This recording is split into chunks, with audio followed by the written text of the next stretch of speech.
Olá, pessoal, e mais um Podgat, hoje com um assunto de extrema relevância pela prevalência dessa patologia na população em geral, que é a cefaleia, ou popularmente chamada dor de cabeça. E para isso nós convidamos o Dr. Hilton, que é neuroclínico aqui do Hospital Mário Gatti. Já há quantos anos, Hilton? Já tem uns 20 anos. 20 anos. Nesses 20 anos tratando pacientes com doenças neurológicas, né? Sim. Aqui no pronto-socorro e também no ambulatório? Não, só no pronto-socorro. E quando a gente fala em dor de cabeça ou cefaleia, você disse até que maio, né? Nós já estamos em junho agora, mas maio foi um mês da conscientização em relação à cefaleia? Isso, 19 de maio é o aniversário da Sociedade Brasileira de Cefaleia, né? Cefaleia é dor na cabeça. E existe um movimento nacional de conscientização, divulgação do que é dor na cabeça, da importância de procurar o médico, porque como é uma situação muito comum, isso abre espaço para as pessoas se automedicarem e também abre espaço para que remédios que não são tão indicados, eles passem a ser, porque é um mercado muito grande, né? A gente tem, no Brasil, por exemplo, 18% das mulheres têm dor na cabeça frequentemente e 6% dos homens. Então, é muita gente, são milhões de brasileiros que têm. E existe uma carência muito grande, uma falta da orientação do que é. Até mesmo na ideia do termo, né? Porque dor na cabeça, você coloca a questão da localização da dor e você evita a história de dor de cabeça. É como o indivíduo, por exemplo, fala, eu estou com dor de barriga. Dor de barriga, você imagina que não seja nada grave. Uhum. Agora, uma dor na barriga pode eventualmente até ser um apendicite, por exemplo. Então, a gente procura orientar a população sobre esses conceitos, a importância disso aí, e, como eu falei antes, evitar a automedicação e o palpite do vizinho, do que vê na mídia social, porque às vezes você pode estar diante de uma situação simples ou eventualmente até de uma situação mais grave mesmo. Não adianta dar um Google, né? Não adianta dar um Google. Quando você fala assim, dor na barriga, a cavidade abdominal, são vários órgãos, essa dor pode ter diversas origens, né? Exatamente. Às vezes é até difícil ali saber no exame físico. Na cabeça, apesar de termos o cérebro, entre aspas, somente o cérebro, não é somente, mas somente o cérebro, também podemos ter essas várias origens, né? Perfeito. E é interessante também uma outra coisa, que o cérebro em si, né, ele não é sensível à dor. Se você colocar um prego e tocar o cérebro assim, desde que você tire a tampa, né, a caixa óssea e a meninge, ele não tem dor. Isso explica, por exemplo, que às vezes a pessoa tem dor na cabeça por muito tempo e vai para um especialista, faz o exame e tem, por algumas situações, infelizmente, um tumor na cabeça imenso, tamanho de uma laranja. Aí você fala, nossa, mas como isso surgiu? É porque justamente é uma lesão que foi em regiões que não tinham essa sinalização, esse receptor que a gente fala, para a dor. Então é por isso que sempre que você tem uma dor na cabeça diferente, uma dor na cabeça frequente, você procurar o especialista. E, Hilton, isso é uma confusão até para médicos, né, de pronto-socorro. Eu trabalhei muitos anos em pronto-socorro, nós diferenciamos. Será que essa dor ela é uma origem primária, é uma dor do próprio órgão, ou ela tem uma outra causa secundária?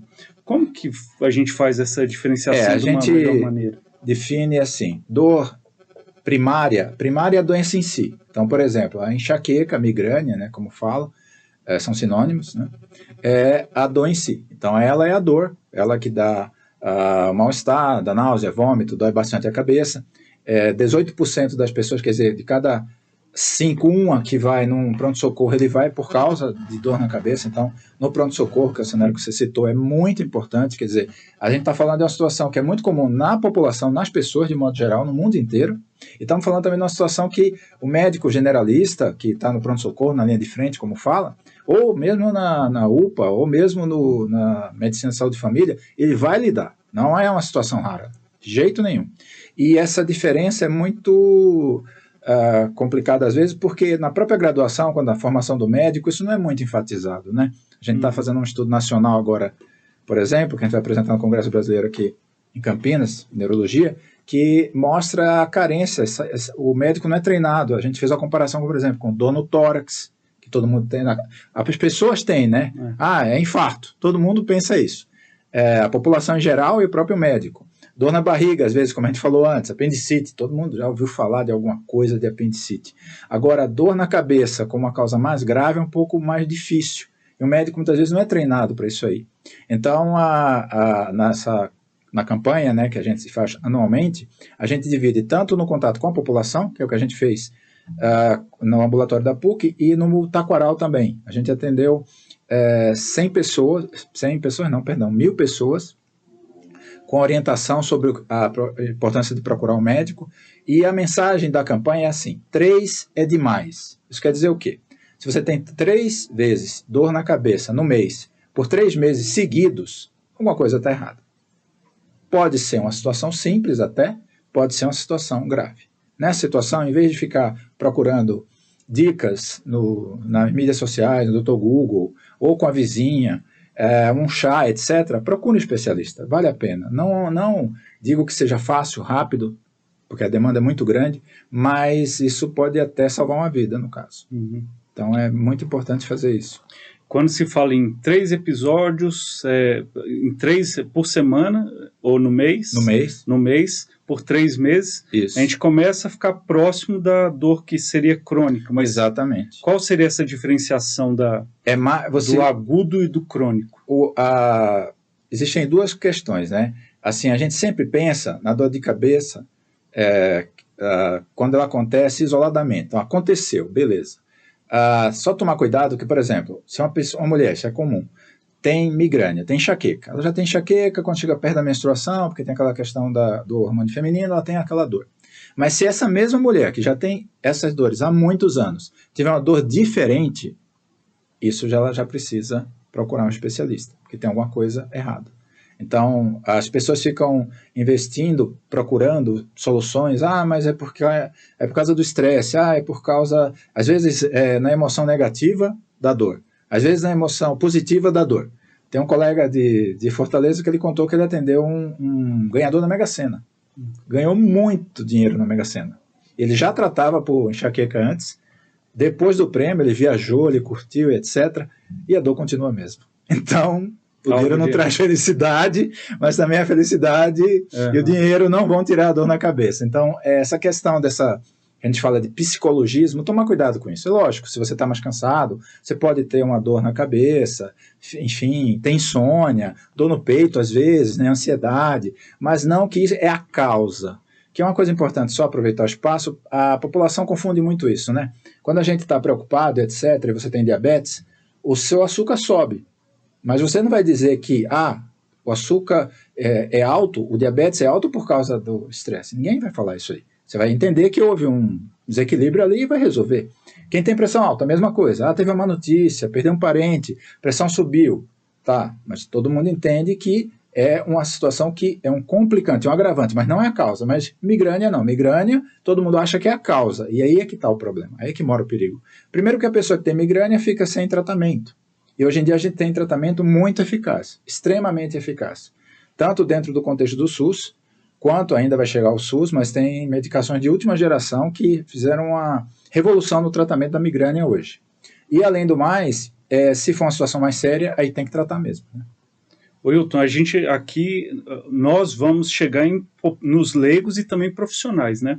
Quando você cita essa revolução medicamentosa, farmacológica, o que se conseguiu em relação a esses avanços em relação à enxaqueca? Nos casos que, por exemplo, como a gente conversou da campanha, né, 3 vezes no mês, por 3 meses seguidos, isso indica procurar um médico e também a mesma indicação no tratamento que chama preventivo. O que é? É um tratamento que você vai tomar um remédio todo dia para que a sua dor não aconteça ou que ela diminua a níveis bastante razoáveis, tá? Em termos de intensidade, né, quanto é forte, quando vem junto com náusea, vômito, etc. Então, hoje a gente tem 3 tipos de remédio preventivo, para evitar, para prevenção. Um que são esses que foram inventados para outra coisa e, por coincidência, viu que dava bom para enxaqueca. Né? Tem vários tipos. O segundo, que chegou no Brasil mais recentemente, são os herbacêuticos. Tem um especificamente que já está nos Estados Unidos há muitos anos, e demorou muito, na Europa também, demorou muito tempo para chegar no Brasil, chegou esse ano, e com a gente chama nível de evidência, né? Nível de evidência é que a gente, médico, lida com a chance daquele remédio realmente funcionar, porque foram feitos 2 pelo menos 2 grandes estudos mundiais, ou uma análise desses estudos mundiais que mostra que o remédio tem uma grande chance de funcionar. E o terceiro, que é o revolucionário, é uma tecnologia nova, que a gente chama, que é chamada de anticorpo monoclonal, que é basicamente o seguinte: a crise da migrânia é como se fosse a brincadeirinha do dominó, que você dá um teco e vai derrubando tudo. Se descobriu que um desses dominós é essencial. E aí, o anticorpo monoclonal, o que ele faz? Ele bloqueia. Então, você dá o teco e ela não vai até o final. Isso realmente mudou completamente. Aqueles casos de migrânia que não melhoravam com nada, que a gente chama de refratários, a tudo. Hoje a gente tem uma solução realmente que mudou o jogo. Mudou o jogo totalmente. Você fala em anticorpo monoclonal, nós temos uma causa imunológica por trás? Não, é só porque fora do... que a tecnologia que para se produzir é imunológica, mas ele não tem reação imune, ele não passa pelo fígado, enfim, é como tem para hepatite, para artrite reumatoide, né, para várias outras doenças hoje. Mas na migrânia, na enxaqueca, a gente tem 2 disponíveis no Brasil, vão chegar mais, na verdade, mas depois que chegaram, isso realmente mudou completamente. E também é muito interessante porque foi a primeira vez que você saiu da pesquisa da própria migrânia para a produção da medicação. E aí, novamente, sabota essa ideia toda do psicologismo, porque o remédio ele não é antidepressivo, ele não age na ansiedade, ele não age no estômago, ele só age na migrânia. E foram os primeiros a ser produzidos exatamente para tratamento da migrânia. Não foi um efeito colateral de jeito de uma medicação igual o beta-bloqueador. Era para tratar a doença cardíaca que se usa na migrânia. E até só um fato interessante, né? No Brasil tem 2, um deles foi inventado por um brasileiro. Um brasileiro que é de Ribeirão Preto, ele foi para os Estados Unidos, montou uma startup da área de bioengenharia, e ele foi o inventor de uma dessas moléculas, inclusive. Que é justamente o que você está falando, é direcionada. Por isso também, assim, padrão de efeito colateral, não mexe com os outros remédios, é totalmente diferente. É um mundo novo, é uma outra maneira da gente agir. Uma esperança aí, né, principalmente para as mulheres. Esse dado me chamou a atenção. Você falou 6% da população masculina, 18% feminina. Isso. Dados de 3 até 4 vezes mais prevalente nas mulheres. Exato. Tem uma explicação para isso? São vários contextos, né? Assim, o que a gente sabe, por exemplo, é o estrogênio, né? O estrogênio, que é o hormônio da mulher, ele é um grande gatilho. Tem toda uma discussão da questão se é o estrogênio só, ou se é o modo de vida, mas no fim das contas o estrogênio é um grande gatilho, né? Por exemplo, a mulher que tem migrânia, que tem enxaqueca frequente, quando ela engravida, tem muito paciente que fala assim: nossa, eu queria engravidar todo ano, porque a dor some. Aí cai de novo nessa história. Que psicologismo é esse? Quer dizer que na gravidez ela fica tranquila, assim?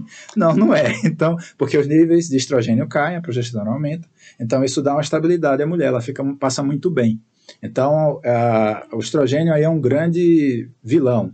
Outra situação é aquela mulher que não é exposta à pílula, só tem o hormônio estrogênio dela, começa a usar o de fora, né, o oxógeno que fala, e aí começa a desenvolver crises. Então, isso de cada 5 mulheres, uma tem migrânia.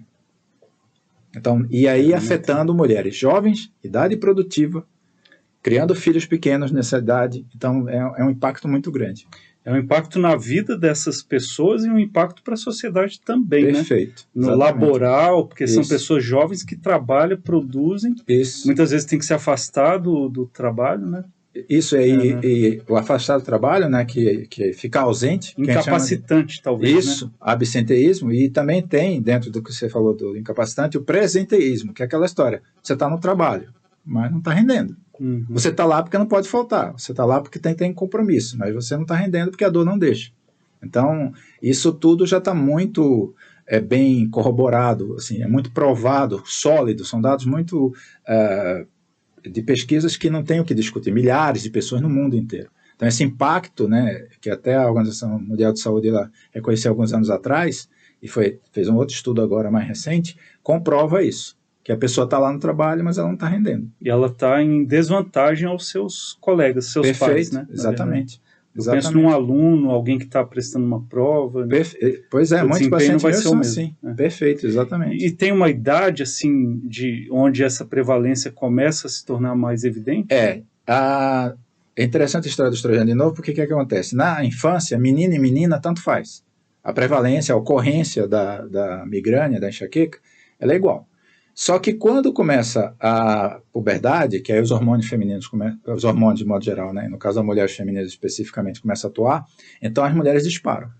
Isso vai de 20 a 40 anos, via de regra, que é justamente o que eu falei. Pega, avalia, ele vai comprometer a mulher em idade produtiva. Quando ela está na faculdade, várias pacientes minhas fazem faculdade.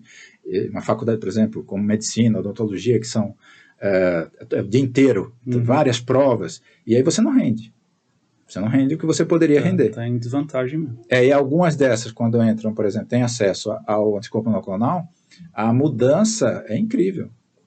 É incrível. Até notam a melhora. Então, é um problema que... Isso aí pode estar sendo julgado pela própria família, perfeito, colegas, exatamente. Né? Não tem desempenho. Exatamente. Às vezes termos até mais chucros, é burra. Sim, né? sim. E tem uma causa...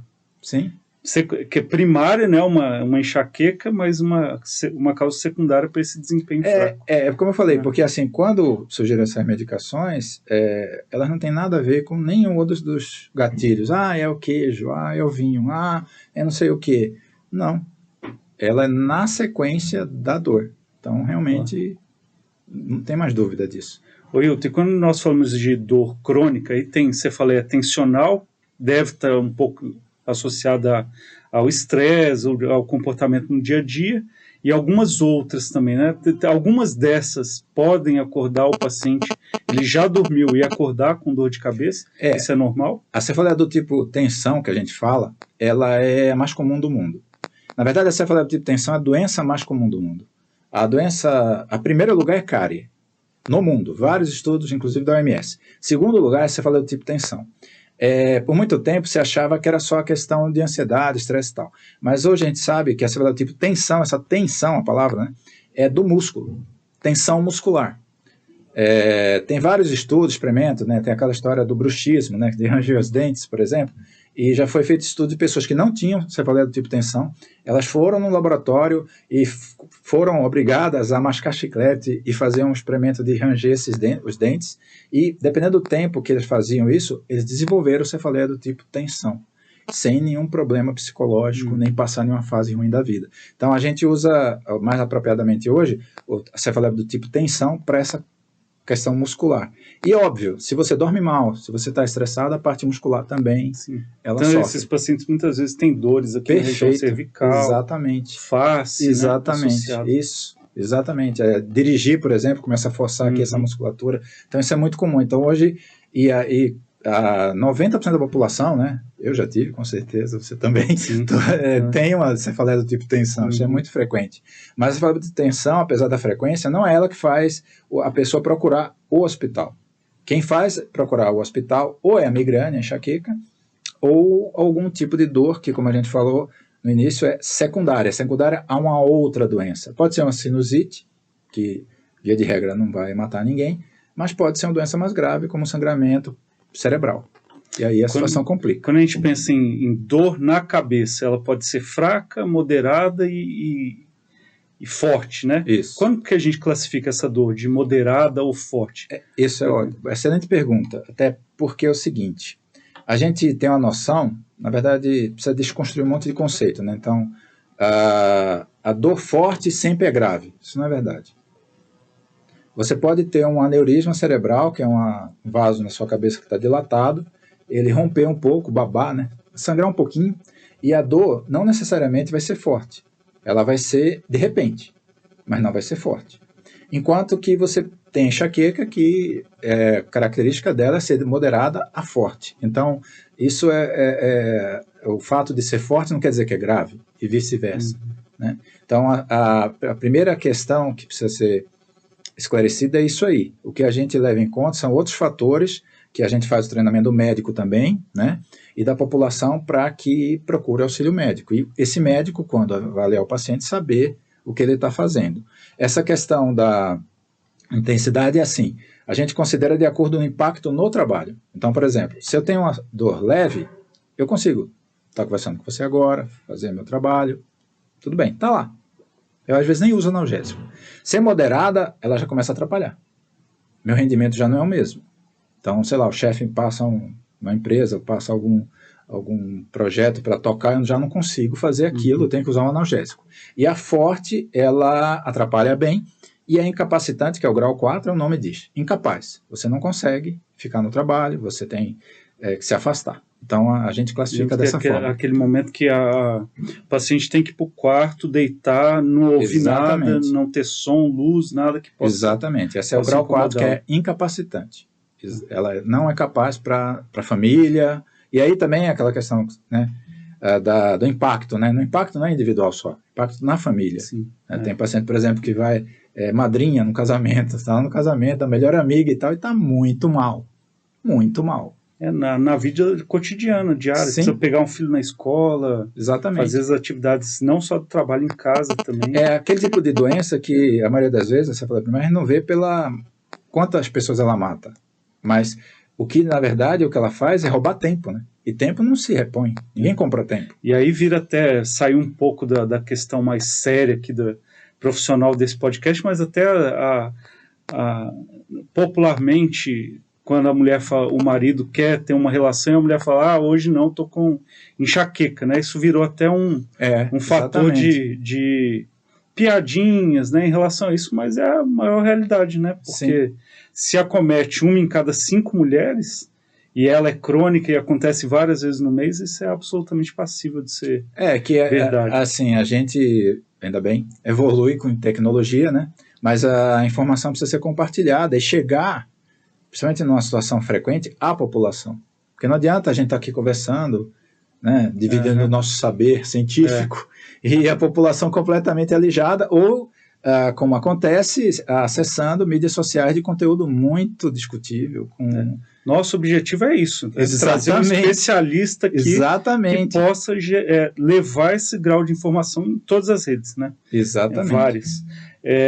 Quando nós falamos em... O paciente vai muito no pronto-socorro por causa de dor na cabeça. Quando o médico e o próprio paciente, o primeiro médico, como é que ele faz a diferenciação do que eu tenho que observar nesse momento? A gente até comentou antes aqui daquela sigla em inglês SNOOP, né? O que eu tenho que me atentar nesse momento para não deixar passar com uma dor, uma cefaleia tensional, algo que seja mais grave?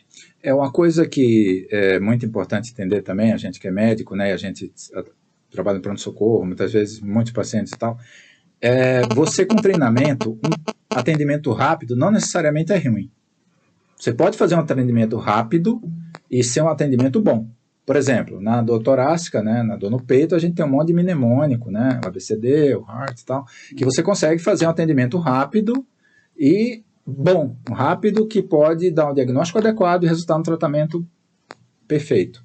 Ok. Então, na cefaleia, o que falta por causa dessa carência, mesmo desde a graduação da neurologia, né, que é tudo difícil, aquelas coisas, você não chega junto do aluno, isso a gente tem procurado mudar, que sou professor de neurologia e semiologia também, então a gente procura trazer a neurologia do dia a dia, não a neurologia do especialista, assim como tem o cardiologista que só vai lidar com doenças específicas dele, mas o clínico geral é capaz de trombolizar um IAM, um infarto agudo do miocárdio, tem que ser, porque senão a pessoa morre.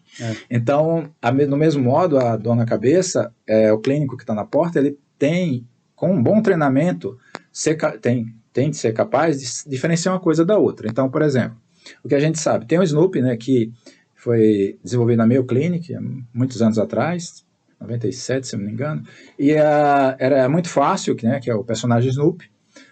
Só que o que aconteceu? O Snoopy ficou muito complicado, porque hoje é o Snoopy P10, porque o P do Snoopy viraram 10 siglas. Ao ano passado, 2 anos atrás, na verdade, a gente desenvolveu um mnemônico em português, que começa com R, que é repentina, então aquela dor súbita. Porque o que acontece? Quem tem enxaqueca sabe, a dor não começa de repente.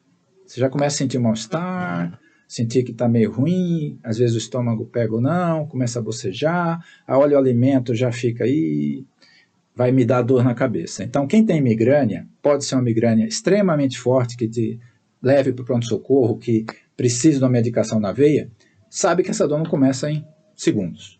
Então, o R aí do método mnemônico é repentina. A dor repentina, ela não é para ser da dor primária, da cefaleia primária, aquela dor que é por uma doença que não vai te matar, a dor em si.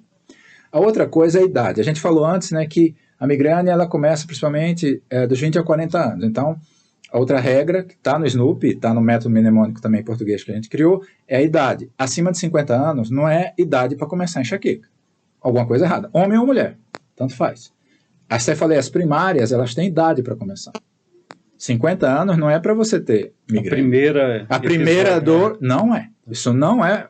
Alguma coisa está errada. Ou pelo menos a gente é obrigado a investigar, né? Porque nós sabemos, médico não é adivinho. Às vezes precisa deixar isso claro. A gente não é adivinho. A gente tem que se pautar por regras, guidelines, diretrizes, né? Coisas, informações que guiam a nossa conduta. Então, essa do SNOOP e do risada, que chama risada, pega esse que a gente fez. Risada, o português é risada. É, risada, né? Que é repentina, idade, sinais e sintomas neurológicos. E uma coisa interessante é que, por exemplo, se você não lembrar de tudo, mas você lembrar, por exemplo, do repentina, do idade e do alteração do exame neurológico, qualquer um desses três aí, você já tem uma capacidade de dar o diagnóstico de cefaleia secundária de quase 99%. É fantástico isso. É 98,5%, assim, só para ser mais preciso. Então, o que você precisa tirar do paciente é se a dor foi súbita ou não. A idade está na ficha dele. Se começou naquela idade, ele já tem há muitos anos. E fazer um exame físico rápido, não precisa ser um exame de especialista, para saber se tem alguma alteração. Só isso. Novamente, a consulta não precisa ser demorada. Vai ver força, visão, fala. Só isso. Cognição ali. O grande exemplo para mim é do AVC, né? O AVC é um sucesso, o AVC é uma doença negligenciada por muitos anos no Brasil, no mundo inteiro, e de uns anos para cá ele conseguiu ao ponto da população mesmo hoje em dia quase não falar derrame. A população fala AVC. A população sabe isso que você está falando, que é o SAMU, né? Que é sorria, dê um abraço, cante uma música, enfim, de urgência. Então, isso para mim é um caso de sucesso no Brasil. Quando você conseguiu transformar a noção de uma doença negligenciada e uma população totalmente ignorante no assunto para uma situação hoje que, aqui no Mário Gatti, a gente faz quantas trombólises por semana? 5, talvez. Nós não somos nem referência. Não somos nem referência. É muita coisa. Mas porque a população identifica e traz em tempo, que é até 4h30 que a gente tem. Então, a cefaleia também, a secundária no caso, que precisa ver é essa noção. Porque pode ser uma migrânia que merece ser tratada. E outra importante também, que não é tratada com tramadol, não é tratada com morfina, porque isso não está indicado. Tem um estudo em Ribeirão Preto, que a gente fez há alguns anos. A maioria das pessoas pode ser tratada com migrânia no pronto-socorro com medicação que tem no SUS. Medicação barata. Agora você precisa saber usar. Aí é que está o problema. E o marketing dos opioides, da morfina, etc. é muito alto. É muito grande, é muito forte. Então, a gente, médico, precisa se proteger um pouco disso, porque você não está fazendo o melhor para o seu paciente. E, assim, um dado técnico. Nenhuma diretriz, nenhuma orientação de especialistas ou de emergencistas lhe indica usar tramadol ou morfina para tratar a cefaleia. Nenhuma. Então, se você faz isso e teu paciente tiver um efeito colateral grave, você está sozinho. Você não tem um embasamento técnico para chegar diante do senhor juiz e falar, eu fiz o melhor. Não, senhor, o senhor não fez o melhor. Porque o que o senhor fez não está embasado em nada. Então, esses vícios, né, que a gente precisa estar esclarecendo, desconstruindo. Wilton, e já pegando o gancho para orientar, quem faz isso e está vendo agora esse programa, qual é a minha conduta ideal? Um analgésico simples, um corticoide, um AINE, o que eu não devo, o que eu devo, o que eu não devo usar? Tem duas maneiras assim, né, de chamar estratificação. Só resumindo, por exemplo, se aquele paciente que você pergunta, já veio no pronto-socorro pela dor na cabeça? Vem, toda semana. Então, esse paciente aí, você já sabe que só a dipirona, por exemplo, que é uma medicação que é bem conhecida e tem no SUS, não vai resolver sozinho. Tá? Nesses casos que há recorrência, muita frequência, de cara a gente usa dexametasona. Já no início, já no primeiro momento. O anti-inflamatório, são muito úteis. O problema do anti-inflamatório é quando o paciente já está com náusea, né? Então aí irrita o estômago, enfim, então aqui fica. Mas os anti-inflamatórios são bem eficazes. Nesses casos mais, que vem várias vezes ao pronto-socorro, não tente uma medicação só, que é o passo a passo, né? Estratificado. Eu vou fazer a dipirona, se não melhorar, eu falo, não. Esse daí você já faz o pacote eficaz, que não inclua a morfina, né? Nem tramadol. Inclusive, lembrar do tramadol, ele pode estimular o vômito, e o paciente já tem vômito pela migrânia, então também às vezes não é legal isso. E uma coisa, um detalhe só, né, que é uma curiosidade, na verdade, o oxigênio inalado que é usado para salvas, você fala em salvas, né, que é outra cefaleia bem intensa e primária, tem estudo que ele mostra que ele é eficaz também na migrânia. Então, assim, a gente tem várias opções, desde opções já bem estabelecidas, como a dipirona, o anti-inflamatórios, a dexametasona. A gente tem uma medicação que a gente é muito útil, barata, que é a clorpromazina, que tem um problema que de uns tempos para cá, porque não está na bula, você não consegue fazer EV em alguns lugares, alguns lugares a gente consegue, outros não, mas é uma medicação que tem vários estudos, brasileiros inclusive também, e nesse caso, quando a gente consegue usar, a gente usa bem. Sonolência, cai um pouco a pressão, paciente deitado, mas assim, não tem nada perto dos efeitos colaterais e com eficácia muito grande. Então, são medicações baratas e eficazes. E sem indução de vício. Sem indução de vício, que é um problema, né? Assim, infelizmente, a gente vê paciente que vem só pela morfina. Pelo opioide. Que é uma grande problema de saúde pública nos Estados Unidos, né? Alguns estados... O que a gente está vendo lá é uma catástrofe. É uma catástrofe. Em alguns estados americanos é a segunda causa de morte em jovem, fora acidente de trânsito. Primeiro acidente de trânsito, depois é o uso de opioide. Então, a gente não vai trazer isso para o nosso país, né? Dá para aprender já com o que aconteceu lá. Claro, sem dúvida nenhuma. Hilton, e a gente falou então, risada, né? Repentino, idade, sinais, sintomas, e o final agora, o ADA. Por exemplo, se o paciente tem uma doença prévia, que a gente já sabe, que o médico já sabe, que pode afetar o sistema nervoso central. Por exemplo, a gente teve um caso aqui no Mário Gatti, uma jovem, 26 anos, e ela tinha melanoma. Melanoma é um tumor de pele, né? Que ele metastiza, ele invade o sistema nervoso central com certa frequência. E ela tinha migrânia já, só que ela percebeu que a migrânia mudou. Como ela tinha melanoma, investigamos. Tomografia, 3 lesões, infelizmente, metastáticas. Ela já tinha passado por outros lugares e o diagnóstico era migrânia. Ora migrânia, ora nervosismo, ansiedade, aquela coisa toda que é o grande erro, né, na verdade. Isso aí, quando não se acha um diagnóstico, na medicina, na área de saúde em geral, não se acha um diagnóstico, a tendência psicogênico, né? Exatamente. É muito complicado, né? E dor ainda, fibromialgia, dificílimo de tratar, dor crônica, né? E aí vem esse conceito. E assim, outra coisa que a gente fala baseado, né, no conceito médico sólido. Na classificação antiga tinha um tópico que era assim, dor por ilusão ou ideia, que era basicamente isso aí, né? Aí foi feito os estudos e tal, isso aí correspondia aos atendimentos de emergência a 3 a 5%. 3 a 5%. Então, dor torácica psicogênica, quando você vai para os grandes hospitais, os grandes 5% estudos. sem diagnósticos, né?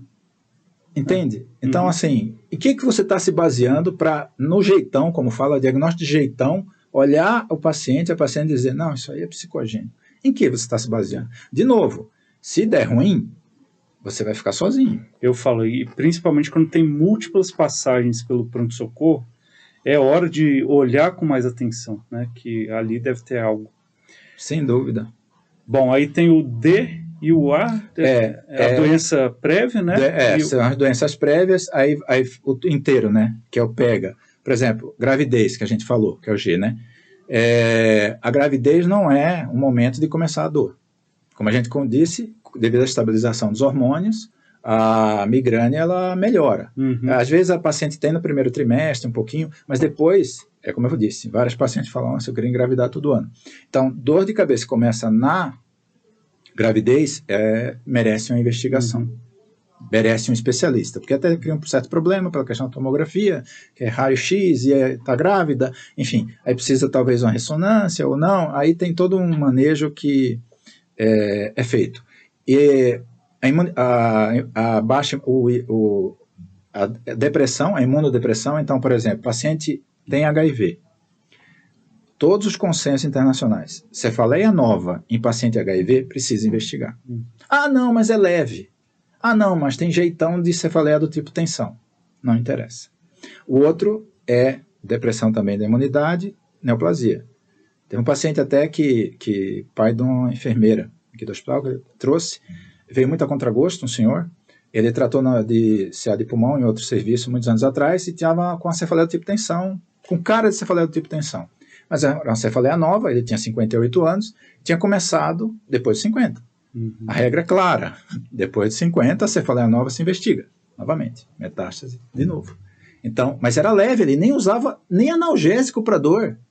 Então, de novo, você pode atender rápido, mas atender... Só o fator idade aí já matou sim. o diagnóstico. Sim, quando a gente faz esse treinamento, assim, são 3 pilares, né? Um pilar é o perfil do paciente, a idade, por exemplo, que a idade está na ficha, você precisa perguntar quando começou. A instalação, que é a anamnese, e o exame físico.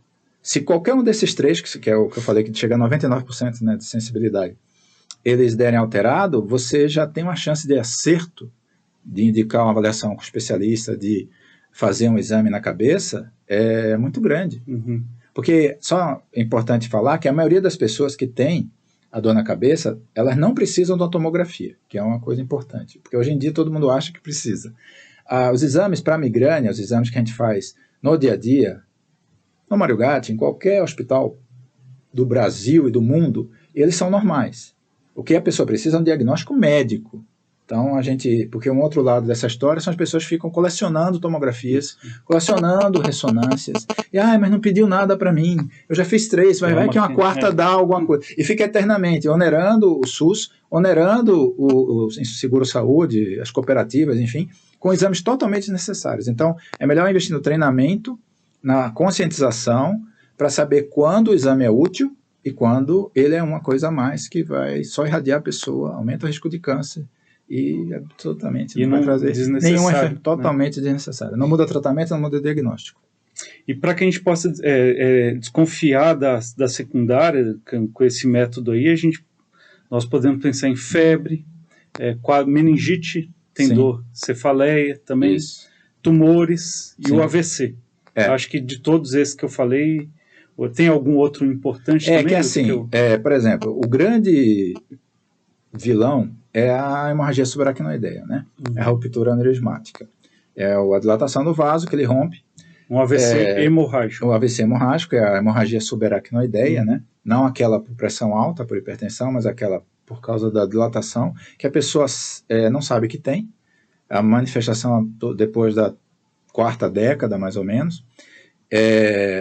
A dor é súbita, por isso o R repentina, né? Como também tem no SNOOP, e tem outro método no espanhol também, a mesma coisa, mas não... O risada também é interessante porque, como eu falei, tem uma hierarquia. Repentina, os 3 primeiros, você não precisa mais dos outros. Então, isso você pensa sempre em HSA. Nem sempre a hemorragia subaracnoideia é forte. Isso é outra coisa importante. Às vezes a cefaleia, a dor na cabeça, súbita, por uma ruptura de aneurisma, pode passar rápido. Pode passar com dipirona, pode passar com paracetamol. Nem sempre é rápido. É aquela coisa clássica, é uma dor igual um trovão, e aí a pessoa desmaia. Isso é verdade, isso acontece. Uma pequena parte da população. Então, quando ela aparece, 30% morre ali. É uma doença, assim, de extrema gravidade. 30% morre lá. 70% vai morrer em torno dos próximos 6 meses. Porque pode ressangrar, pode fazer uma coisa que chama vasoespasmo, e aí o diagnóstico precoce é fundamental e a cirurgia precoce também. Mas é interessante, quando eu dou aula, eu falo assim, para o neurocirurgião é muito legal, né, ver o aneurisma lá, ele vai e clipa, é um sonho, né, aquela coisa toda, tem todo o glamour. Mas a jornada do paciente, como é que foi isso? Como é que o paciente saiu de casa, foi no médico que deu o diagnóstico correto, pediu um exame adequado e diagnosticou o aneurisma? Isso é uma exceção. Que a maioria vai evoluir, às vezes, frequentemente para o óbito, sem saber, sem ter o diagnóstico prévio. E aí isso cria um outro problema, que é o litígio, né? Que é a pessoa que veio para um hospital, que tem condições, por exemplo, como o Mário Gatti, com tomografia, com neurocirurgia, etc., etc., é dispensado, morre em casa, a família vai atrás, faz uma necrópsia, acha uma hemorragia subaracnoide, e aí, meu amigo, como é que você vai se defender dessa? Você tinha todo o recurso. Então, é por isso que o treinamento médico nesse aspecto é importante. Porque, lógico que a maioria das pessoas que está no pronto-socorro, novamente, ela tem cefaleia primária. O danado é você saber reconhecer aqueles que não são cefaleia primária, embora pareçam cefaleia primária. Porque se você dispensa esse daí, amigo, a situação vai complicar 30%, vai se você complicar usar para ele. esse mnemônico aí, provavelmente você não vai deixar passar um paciente assim. Como eu falei, a sensibilidade é 98,5%. É muito alta. Uhum. Muito alta. Pode ser que você, bem indicado, você faça a tomografia, faça um exame com um especialista, né, peça uma avaliação e não dê nada. É possível. Mas faz parte do jogo. Como também tem laparotomia branca, né? Você abre o abdômen agudo, agudo, você precisa saber, você precisa salvar a vida, porque se você erra numa apendicite, por exemplo, o paciente morre. Então, isso... Agora, os critérios é que precisam ser mais divulgados, sólidos, né? Como eu falei, a doutorácica. A doutorácica a gente tem protocolos bem... Você não deixa passar. Você não deixa passar. Então, assim, a gente está tratando, no caso da doutorácica, né, que o IAM, artefato agudo do miocárdio, e o AVC, das duas principais causas de mortalidade do mundo. Isso não é uma coisa irrelevante. Não é uma doença rara. Eu só vi isso uma vez na minha vida. Não, amigo. Você vai ver. Inexoravelmente você vai ver. Hilton, e quando nós falamos no AVC isquêmico, que é o mais prevalente, muitas vezes o paciente não... Os sinais e sintomas são outros diversos à dor de cabeça, ou dor na cabeça, né? Essa eu aprendi hoje. No AVC, o paciente pode ter apenas uma cefaleia intensa, sem outros sinais e sintomas, ou é muito incomum isso? Né? Assim, dos dois tipos de AVC, né, que é o isquêmico, que é aquele que entope o vaso e falta o sangue e tal, e tem o hemorrágico, aquele que tem um vaso que sangra, como eu dei o exemplo antes da hemorragia subaracnoide do aneurisma, né? O AVCH, esse do hemorrágico, realmente quase todos têm cefaleia, quase todos. 90%, 85%, por aí. Então, quando você compara a VCI e a VCH, dor na cabeça, principalmente a dor de cabeça forte, uma dor de cabeça súbita, como a gente já falou, ela acontece muito mais no AVCH do que no AVCI. Tá? Então, assim, tem estatística que fala de 15%, mas é muito diferente. Então, uma cefaleia súbita é muito mais frequente ser um AVCH, que mata muito mais, do que o AVCI. O AVCI geralmente é aquele, né, fraqueza, dificuldade de fala, né, o acrônimo SAMU, que é muito importante, né, porque salva muito a vida. Queda da boca. Exatamente, do rosto. Então, essa questão da cefaleia está muito mais ligada, atrelada ao AVCH do que ao AVCI, mas pode acontecer também. Inclusive, a gente teve até semana passada um paciente internado que começou com a cefaleia e era um AVCI. Mas isso não é a regra. Quando tiver cefaleia súbita, de repente... O R, né? Repentina, então pensa mais em AVCH no caso. Isso, está falando isso me deixando preocupado que esses 2 dias atrás, eu com uma dor temporal aqui, não súbita, mas no final da noite, assim, tipicamente tensional mesmo, no meu ponto de vista, né? Que não sou especialista na área. E agora já vem aquela pulga atrás da orelha, né? Será que tem... Mas acho que não, né?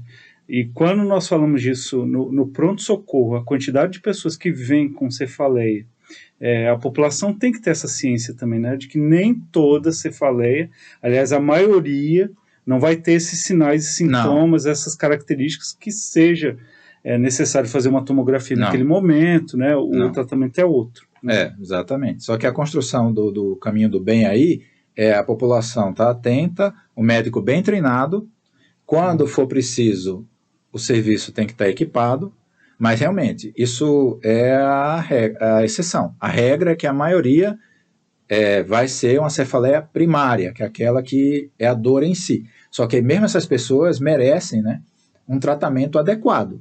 E esse tratamento adequado pode ser feito dentro do que a gente tem de opções no SUS. Só que precisa saber usar. É igual um monte de assim, opções, cores aqui, lápis de cores, você vai escolher 1 ou 2, eventualmente. Então, você tem que saber isso. Isso é importantíssimo. Hilton, muito obrigado, viu? Você tem mais alguma colocação a falar sobre isso? Não, eu acho que isso é importante, a gente está discutindo isso, né? Obrigado pelo espaço, porque é um grande serviço à população. Enaltecer os voluntários da campanha que a gente acabou de fazer, que é o 3 é demais, né? Vou repetir, porque é importante. Pode falar de novo. Então, são 3 crises no mês, por pelo menos 3 meses seguidos. Então você precisa de um diagnóstico e você merece um tratamento adequado. Mesmo que não seja uma doença que mate, você está perdendo tempo, vida, qualidade de vida, está perdendo horas que isso não tem como voltar.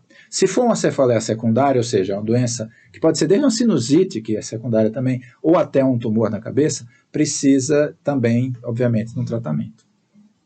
Tá ótimo. Ó, eu só quero finalizar, eu era plantonista da sala de emergência no mesmo dia que você, aqui como neuroclínico, né? E sempre os atendimentos da parte neurológica, nós nunca tivemos problema com assistência em relação a isso. A sua presença ali no PS sempre foi muito incisiva, frequente, os pacientes muito bem atendidos. Obrigado. Então que fique o elogio a você como profissional, Obrigado. de quem estava lá na ponta recebendo esse paciente tinha o suporte. Isso é importantíssimo também, né? No dia a dia você chamar e ter uma resposta rápida. Sem dúvida. E graças a Deus da neuroclínica aqui é fantástico em relação a isso, a esse atendimento rápido. Só corroborou tudo que você acabou de dizer aqui, que o paciente precisa realmente ter esse acesso, e vocês provêm isso. Obrigado, obrigado. Pessoal, então esse foi mais um Podgat com informações de extrema relevância para a população em geral e também para profissionais de saúde. Eu aprendi muito hoje. Se você puder, compartilhe esse vídeo com seus familiares, amigos, colegas de profissão, principalmente aqueles profissionais da saúde, e dê um like no vídeo também para fazer esse canal crescer e que essas informações cheguem à população. Lembrando que todo esse episódio também está no canal da Rede Marugate no Spotify, em áudio, então você pode ouvi-lo em vez de vê-lo quando estiver indo para o trabalho ou estiver em algum momento que não puder assistir o vídeo de forma integral, tá bom? Hilton, mais uma vez, muito obrigado. Obrigado pela oportunidade. Tchau. Tchau, até o próximo. Rede Mário Gatti, compromisso com a saúde e educação.